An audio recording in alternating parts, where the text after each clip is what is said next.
the fuck is that guy? Who the fuck is that? What up, Fight World? It's your boy Ego, and I'm back with some more fighting. Back with my original segment, November 12th, Saturday, UFC 205, headlined by Conor the Notorious McGregor and champion Eddie Alvarez for lightweight supremacy.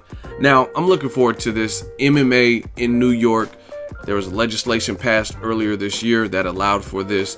It kind of hiked up the cost for insurance and some other things. But this is from top to bottom, probably one of the UFC's biggest card, if not the biggest card. Again, you have Conor McGregor, the biggest star in the UFC, versus a champion, Eddie Alvarez. You have TYRON Woodley versus WONDERBOY THOMPSON. You have the return of Chris Weidman. He took a stoppage loss versus Luke Rockhold. He's fighting Yoel Romero. Should be a good scrap. Donald Cowboy Cerrone, he's going to be on there. Misha Tate versus Pennington. And this should be fireworks. Very good card. They want to close the year strong, and they're doing that with UFC 205. As far as Conor McGregor, he's coming off of the Nate Diaz rematch where he avenged his first ever UFC loss to Nate Diaz. There was a last-minute replacement to RDA. He came up on the short end, and he was very methodical in the rematch. I liked him in the first 2 rounds of the Nate Diaz rematch. Kind of gassed out. Some people thought that he was running and using too much movement and kind of avoiding confrontation in that second fight. But nonetheless, he did what he had to do. And Conor McGregor, he's staying active, and that's good for a superstar. Sometimes you get the superstars who kind of have the prima donna type of attitude and kind of diva behavior where they're not trying to fight or take dangerous fights, things of that sort. Clearly, Conor McGregor is not doing that, because whether you thought he won or lost versus Nate Diaz, he was willing to face Rafael Dos Anjos. He fought Jose Aldo, knocked him out in 13 seconds. So he's taking on tough challenges. You have to give him at least that. And he's flexing his weight. He's doing different things. He didn't have to fight at 170. He just said, "Nathan, get comfortable, Nathan," and took the fight at 170, things of that sort.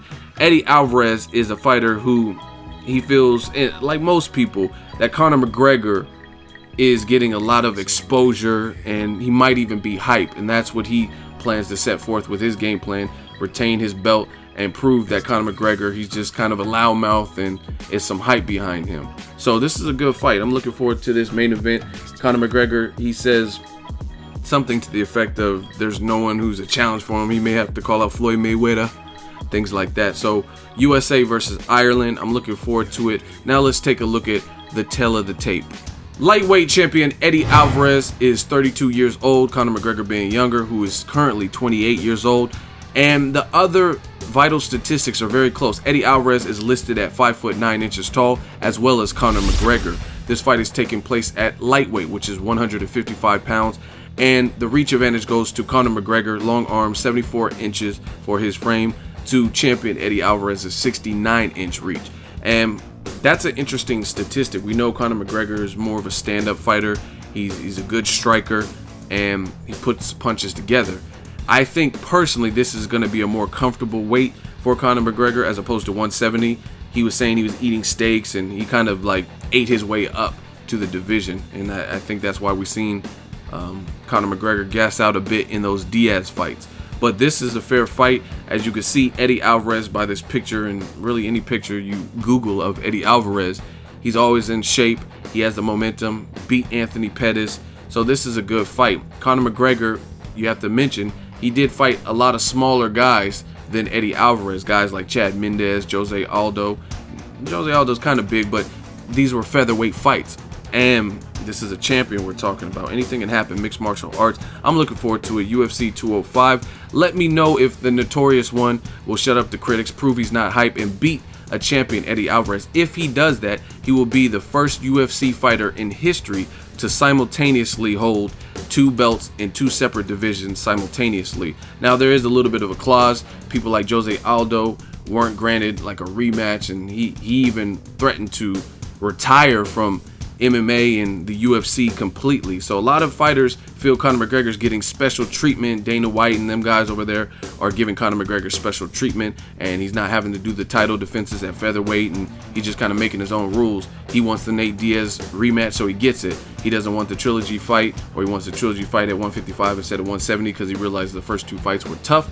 Then he gets his way. So we don't know, but this is a fact. If he does, he will currently, if he beats Eddie Alvarez, he'll have the lightweight belt as well as the featherweight belt all at the same time. Set history. He says UFC 205, it's a big card, and he has a special announcement. Let me know if a determined Eddie Alvarez has what it takes to beat Conor McGregor. Also, in the comment section, let me know what other first looks you want to see, what other fights you want me to cover. Tell the tape.